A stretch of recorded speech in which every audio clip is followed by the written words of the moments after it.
Ngayong October, ikaw ba ay nag-iisip na kumuha ng sasakyan at hindi ka ma-aprobahan ng bangko? O baka masyado kang natatagalan sa iyong approval? Kaya ito na, ipapakita namin sa iyo kung saan mabilis lang ang proseso. Nandito tayo ngayon sa MCAR PH, located siya sa Yanga Street, Maysilo, Malabon City. Tara at samahan niyo ako, alamin natin kung paano kabilis ang proseso dito. Paano po ba ang proseso dito kapag may gustong bumili o mag-avail ng sasakyan?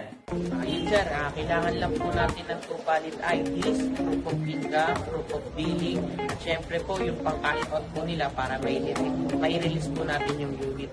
Sino ang pwede nila makontak? Pwede po kayong mag-send ng message sa ating page.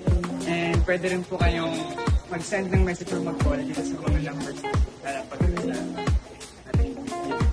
Ayun po. Thank you. At yun na nga, nalaman natin dito sa MCAR's PH ay one-day process lang at same-day release.